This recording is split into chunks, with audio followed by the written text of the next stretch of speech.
Perserikatan Sepak Bola Indonesia Kabupaten Subang atau Persikas saat ini sedang banyak menuai perhatian dari para netizen di Indonesia. Hal ini terjadi akibat Kang Deddy Mulyadi yang marah besar terhadap para oknum supporter yang membentangkan spanduk Save Persikas lalu menyanyikan IL-IL di acara Nganjang Kawarga. Acara Nganjang Kawarga ini itu digelar di lapangan Desa Sukamandijaya, Kecamatan Ciasem pada hari Rabu tanggal 28 Mei 2025. Bukan tanpa alasan, acara yang digelar itu sebenarnya memang khusus diadakan untuk warga. Jadi acara itu dilakukan untuk pertemuan antara KDM sebagai Gubernur Jawa Barat dengan warga. Dan di sana ada sesi untuk membantu warga yang sedang kesusahan. Nah, pada saat itulah ketika ada seorang ibu yang memiliki 4 anak dan ditinggalkan kawin oleh suaminya dan harus menghidupi 4 orang anak hanya dengan memulung barang-barang bekas. Dan suasana pada saat itu sedang haru-harunya, tiba-tiba muncullah oknum ini membuat kericuhan dengan mengangkat spanduk dan menyanyikan IL-IL Save Persikas. Sontak saja hal ini memicu amarah Kang Deddy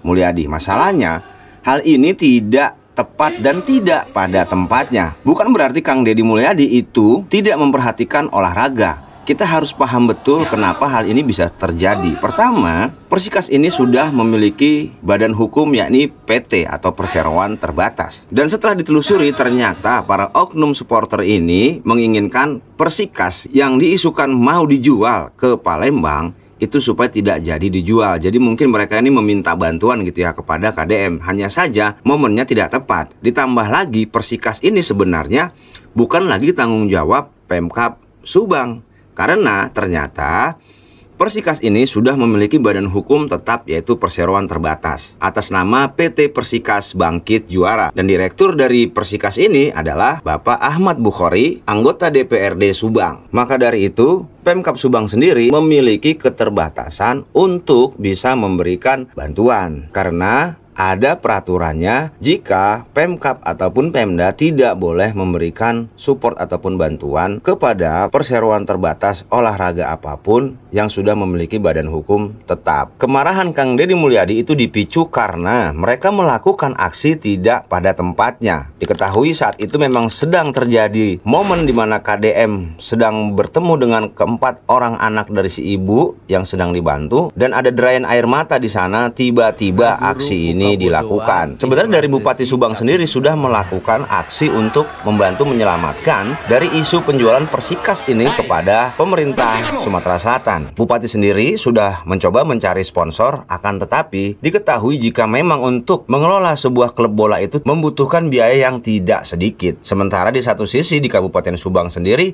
masih banyak permasalahan-permasalahan sosial yang jauh lebih penting seperti permasalahan kemiskinan, lapangan pekerjaan, infrastruktur jalan yang masih kurang bagus dan lain-lain. Maka aksi ini memang seharusnya tidak dilakukan pada saat itu, mengingat memang ini bukan tempat yang cocok dan pantas untuk melakukan aksi seperti itu. Jauh lebih baik jika dari supporter atau oknum supporter ini melakukan pendekatan kepada Kang Deddy Mulyadi melalui dengan cara-cara yang lebih baik. Nah, sementara gitu dulu ya Lur informasi tentang Persikas ini. Kita tidak usah kebawa isu yang ada karena selalu ada oknum ataupun pihak-pihak yang ingin merusak reputasi dari Kang Deddy Mulyadi. Ada sekelompok orang yang tidak memiliki adab dalam hidupnya. Di saat air mata jatuh karena rasa empati pada derita seorang ibu yang memiliki 4 anak dan membiayai mereka hanya dengan memungut botol-botol bekas, tapi anaknya bisa tumbuh dengan baik. Suaminya menikah lagi dengan orang lain. Ini berteriak yel-yel untuk menyelamatkan Persikas karena klubnya berpindah tempat dibeli oleh pihak lain. Tentunya sikap ini adalah sikap yang tidak beradab, yang menempatkan sebuah masalah tidak pada tempatnya. Dan yang paling penting adalah bahwa hilangnya nalar rasa, hilangnya hati dan hilangnya cinta pada orang yang terlalu mengedepankan ego untuk membela klubnya tetapi mengabaikan fakta derita yang dihadapi oleh warga di hadapan mata. Semoga peristiwa itu menjadi pembelajaran penting bagi kita. Dan tentunya kemarahan saya akan di-framing menjadi pemimpin yang emosional dan dibawa kemana-mana. Bagi saya itu tidak penting, dipersilahkan saja. Tapi mendidik rakyat bagi saya jauh lebih penting dari sekedar memikirkan popularitas dan elektabilitas. Sehat selalu Bapak Aing Kang Deddy Mulyadi.